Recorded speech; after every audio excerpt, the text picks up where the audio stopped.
नमस्कार, खेत खजाना में आपका स्वागत है। आज 30 अगस्त है, जन्माष्टमी का पर्व है और आप सबको हमारी तरफ से, खेत खजाना परिवार की तरफ से जन्माष्टमी पर्व की हार्दिक शुभकामनाएं, बहुत बहुत बधाई।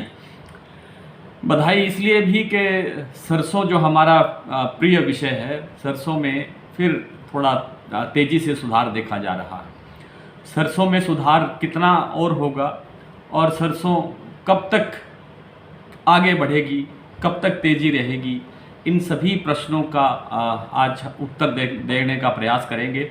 लेकिन आपसे फिर वही निवेदन कि इस चैनल को आप सब्सक्राइब कर लीजिए, बेल आइकॉन की घंटी दबा दीजिए ताकि हमारा वीडियो जैसे ही अपलोड हो सबसे पहले अपने मोबाइल पर आपको उपलब्ध हो।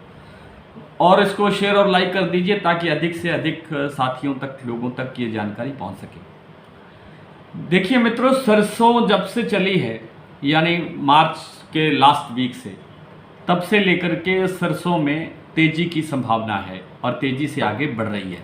जो दिखाई दे रहा था वो आगे होता जा रहा है। बीच में एक दो बार 4-5 बार रुकावटें आई हैं और थोड़ा धीमे हुआ है, थोड़े भाव गिरे भी हैं, लेकिन फिर बाज़ार संभला है और फिर बाज़ार ने रफ्तार पकड़ी है। अब फिर बाज़ार कल की बनिस्बत, शनिवार की बनिस्बत आज फिर बाज़ार में सुधार है। कहीं 50 रुपये सुधार है, कहीं 100 रुपये सुधार है, कहीं इससे थोड़ा बहुत ज़्यादा भी है।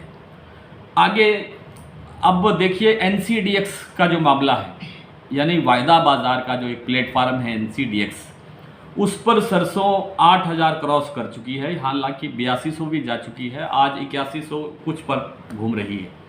दोनों जो वायदा हैं, सितंबर का भी और अक्टूबर का भी। लेकिन जो व्यापारिक स्थान हैं, मंडियां हैं, जो उत्तर भारत की मंडियां या और जहां भी सरसों आती है ज़्यादा, उन सभी मंडियों में भाव 7000 से प्लस हैं, 7000 से कम नहीं है।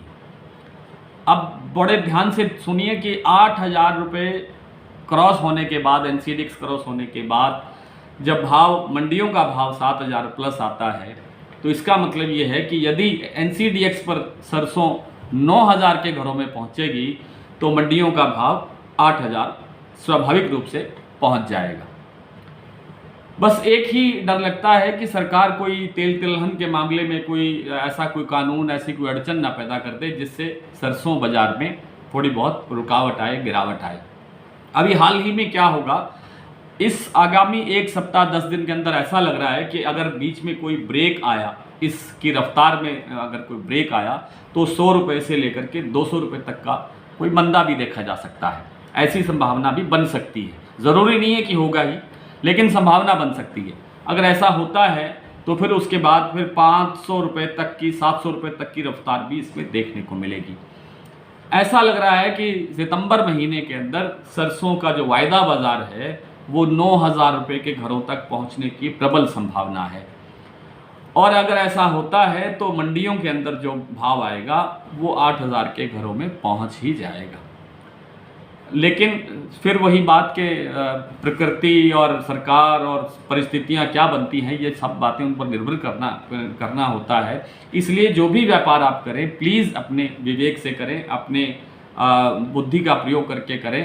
कहीं ऐसा ना हो कि आप को ये कहना पड़े कि जी कहा तो कुछ और जा रहा था, हो कुछ और रहा है। हालांकि ऐसा होता नहीं है और ना कभी हुआ है। आइए आपको फिर जन्माष्टमी की शुभकामनाएं देते हुए इस बात की भी शुभकामनाएं कि सरसों आपको फिर एक बहुत अच्छे स्तर पर देखने को मिलने जा रही है। आइए कुछ मंडियों के भाव देख लेते हैं।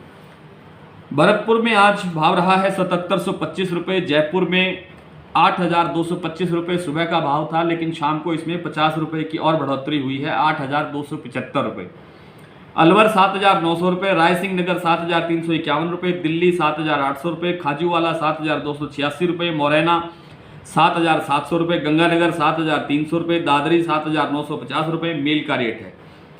गोलोवाला 7251, टोंक 7680, सिरसा 7371, हिसार 7200, बारामंडी 7411, हापुड़ 7800, खैरथल मंडी 7800, आगरा 8700। ये सलोनी के भाव है और सलोनी के जितने स्टेशन हैं सब पर यही भाव है। नौहर में 7425, ग्वालियर में 7600, आदमपुर मंडी में 7306 रुपये, निवाई मंडी में 8200 रुपये, सादुल शहर में 7268 रुपये, श्री विजयनगर में 7175 रुपये, संगरिया में 7226 रुपये, भट्टू में 7400 रुपये और ऐलनाबाद में 7211 रुपये। इसी के साथ आज की वार्ता यहीं तक। नमस्कार।